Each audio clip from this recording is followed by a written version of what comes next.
ঢাকার অপরাধ জগতের কুখ্যাত নাম পিচ্চি হান্নান। ২০০৪ সালের জুন মাসে র্যাবের বন্দুকযুদ্ধে নিহত হন তিনি। তার বিরুদ্ধে ছিল ২১টি হত্যা মামলা, সন্ত্রাসী কর্মকাণ্ডে জড়িত থাকার অসংখ্য অভিযোগ।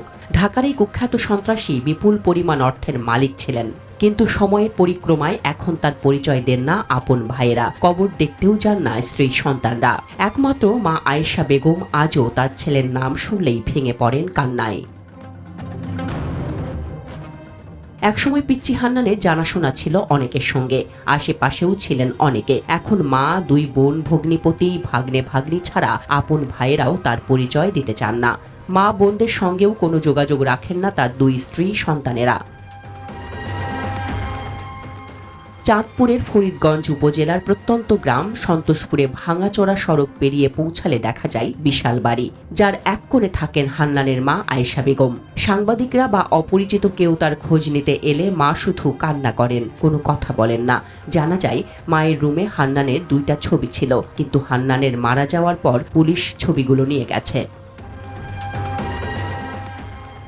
এখনো কেউ ছেলের কথা জানতে চাইলে বা মনে পড়লে আয়েশা বেগমের কান্না সহজে থামে না। ছেলে মেয়েদের মধ্যে এই ছেলেকে সবচেয়ে বেশি ভালোবাসেন মা, তাই তো অন্য ছেলে মেয়েরা আয়েশা বেগমের খোঁজ নেন না, কারণ মা এখনো শুধু হান্নানের নাম নিয়ে কান্না করে। হান্নানের বোন জামাই আয়েশা বেগমকে দেখাশোনা করেন। হান্নান জীবদ্দশায় নাকি তার কাছ থেকে কথা নিয়েছেন, কিছু হলে তার মাকে যেন দেখে রাখেন এই দুলাভাই। হান্নানেরও মায়ের প্রতি ভীষণ টান ছিল।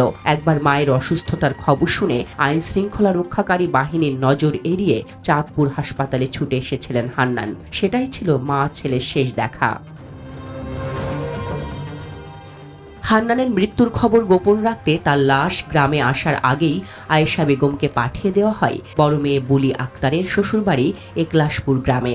দাফনের 1 সপ্তাহ পর সবকিছু স্বাভাবিক হলে বাড়িতে আনা হয় তাকে। 5 বছর পর তিনি জানতে পারেন হান্নান বন্দুকযুদ্ধে মারা গেছেন।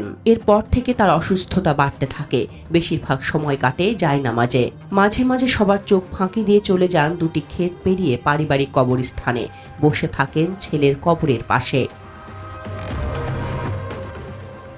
ঢাকায় হান্নানের 2টি বাড়ি, এর একটি পুরান ঢাকার আইজি গেটে। বিয়ে করেছিলেন 2টি। প্রথম স্ত্রীর ঘরে 3 মেয়ে, 1 ছেলে, আর দ্বিতীয় স্ত্রীর ঘরে 1 মেয়ে। তবে হান্নান থাকতেন প্রথম স্ত্রীর সঙ্গে আইজি গেটের বাড়িতে।